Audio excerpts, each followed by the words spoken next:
सुरुवात झालेली आहे हर हर महादेव यांनी. आता तुम्हाला वाटेल की हर हर महादेव यांनी का, तसं तुम्हाला कळलेच असेल की मी एका ज्योतिर्लिंगला आलेले आहे, जे दुसऱ्या स्थानाचे आहे श्रीशैलम मल्लिकार्जुन ज्योतिर्लिंग.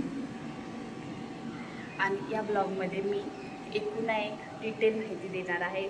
दर्शन कसे घ्यायचे आहे, कुठून कसे यायचे आहे, म्हणून हा ब्लॉग पूर्ण बघा आणि शेवटपर्यंत बघा, तुम्हाला सगळी इन्फॉर्मेशन भेटून जाईल.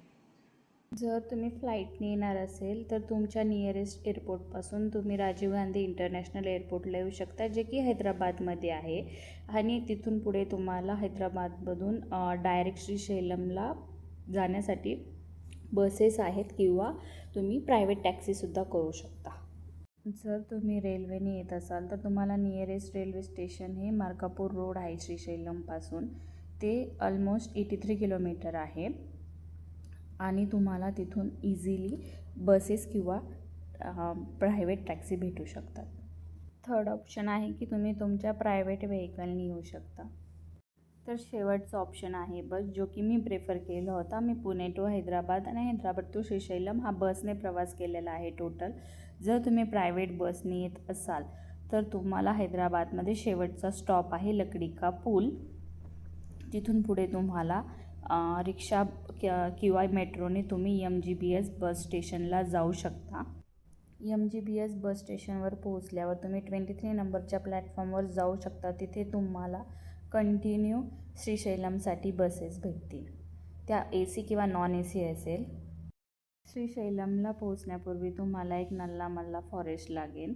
तर हे फॉरेस्ट आता संध्याकाळी 6 ते सकाळी 6 पूर्णपणे बंद असते, का तर हा टायगर रिझर्व एरिया आहे, त्यामुळे हा पूर्णपणे बंद असतो. त्यामुळे तुम्ही जर प्लॅन करत असाल तर याच्यानुसार करा, तर ॲटलिस्ट तुम्ही 6च्या आधी ह्या फॉरेस्ट पार केला पाहिजे, दोन्ही येतानीसुद्धा आणि जातानीसुद्धा.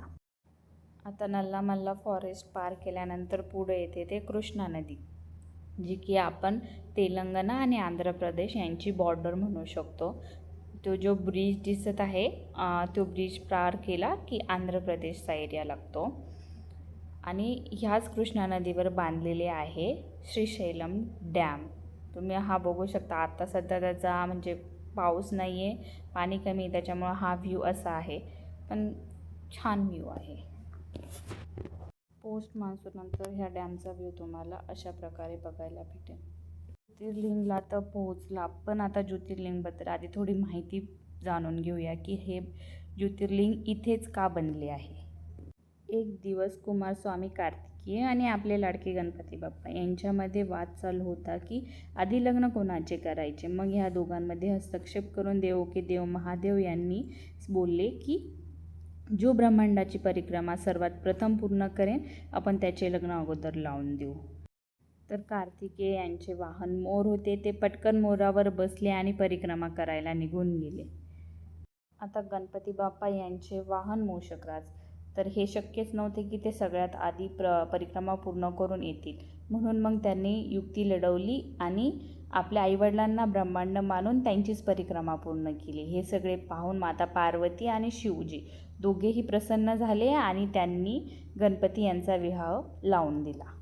जेव्हा कुमारस्वामी कार्तिकेयजी परत आले तेव्हा त्यांनी बघितले की गणपती यांचा विवाह ऑलरेडी झाला होता. ते बघून ते नाराज झाले आणि श्रीशैलम पर्वतावरती तपश्चर्या करायला निघून गेले. स्वामी कार्तिकेय नाराज होऊन श्रीशैलम पर्वतावर आले होते. त्यांच्या पाठोपाठ महादेव आणि माता पार्वती दोघीसुद्धा आले होते. तेव्हा माता पार्वती मल्लिका आणि महादेव अर्जुन या रूपात तिथे राहिले होते, त्यामुळे याला नाव पडले आहे मल्लिकार्जुन.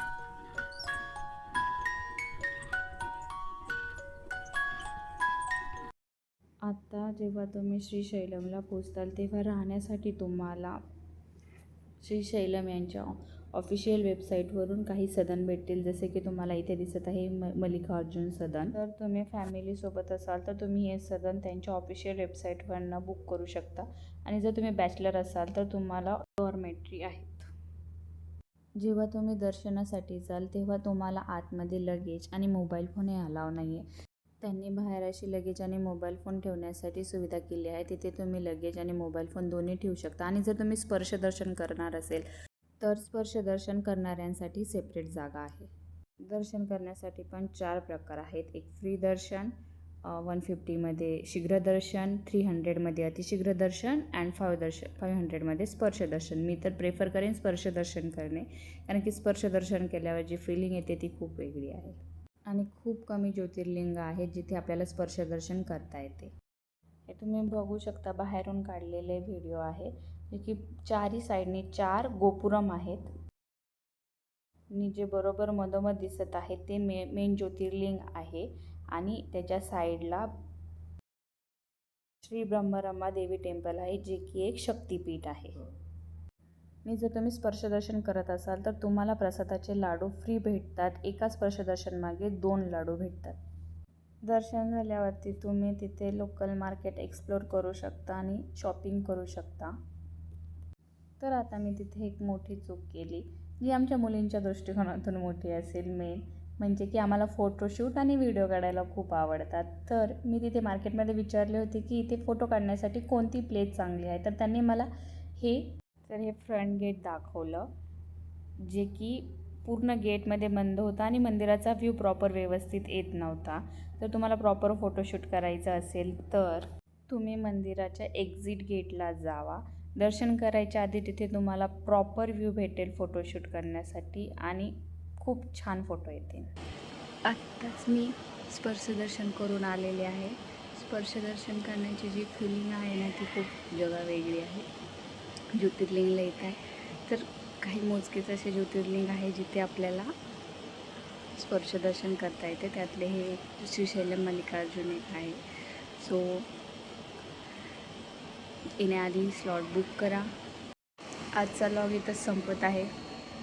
भेटूया उद्या पुन्हा नवीन ब्लॉगमध्ये. उद्याचा ब्लॉग अजून इंटरेस्टिंग आहे, की ज्यात मी सांगणार आहे की अजून ह्या श्रीशैलम ज्योतिर्लिंगमध्ये कोणते ठिकाणं आहेत फिरण्याजोगे. तर तो सुद्धा नक्की बघा आणि सबस्क्राईब करायला विसरू नका.